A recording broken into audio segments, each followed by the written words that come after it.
Hello again. I want to take just a couple of minutes to give a little bit of a report on what we accomplished together in 2024 and what we are seeking to accomplish now. In 2024, the Georgia Republican Party, with your help, elected Donald J. Trump President of the United States.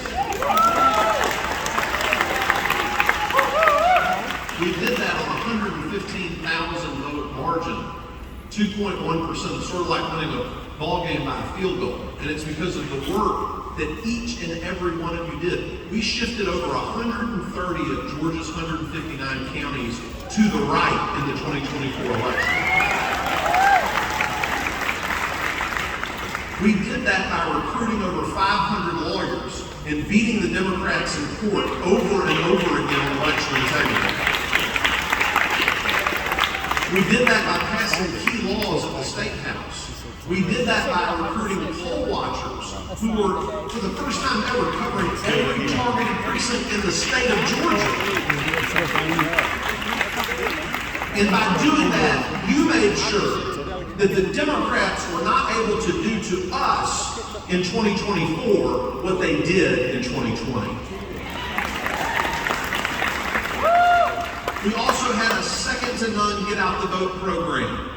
We turned out low-propensity voters. These are people that don't vote every time, but we knew if we could dynamite them off the couch, we would be able to win this election. And with your help, we had over 800,000 people vote in the 2024 election that did not vote at all in 2020.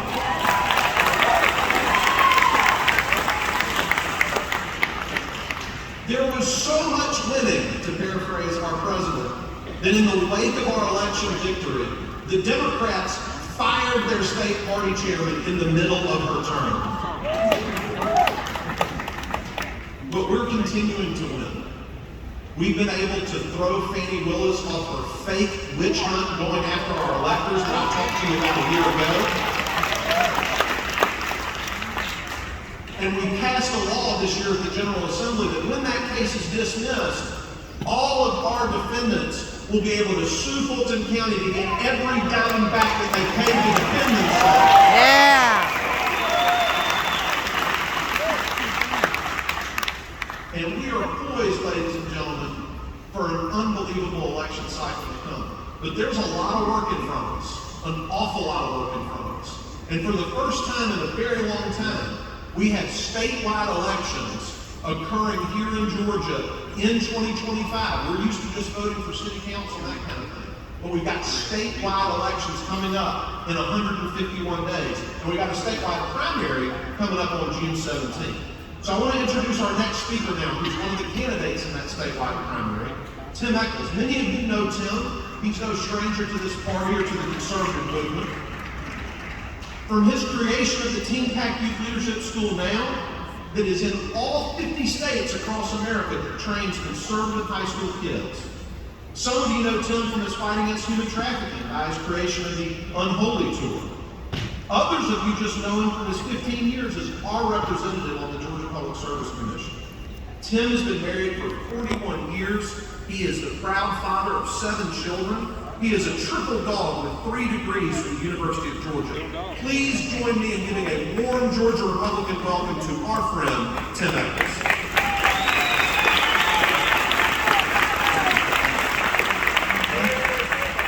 Thank you very much.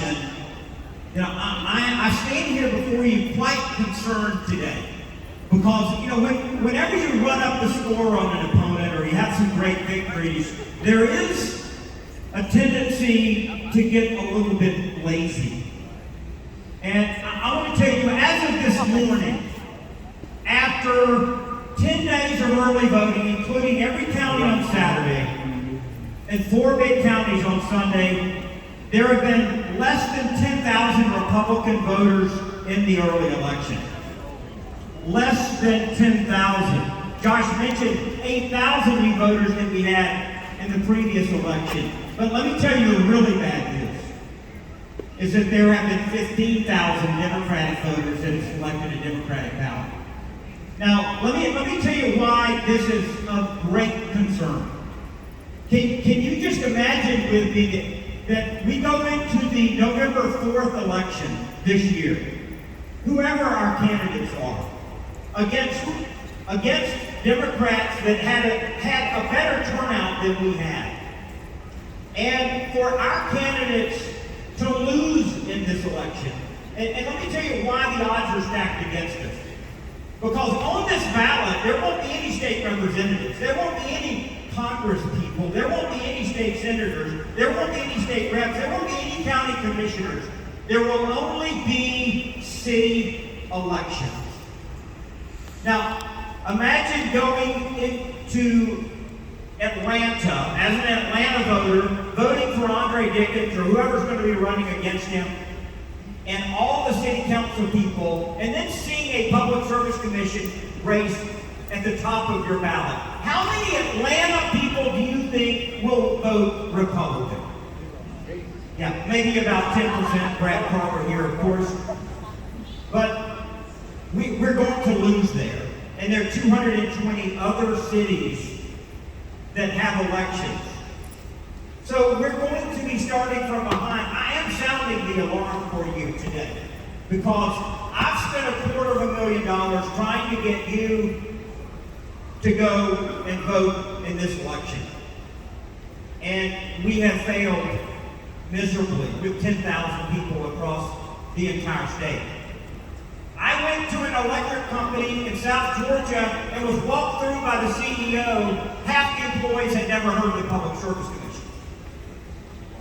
So how are those people going to be motivated to vote for a Republican in November?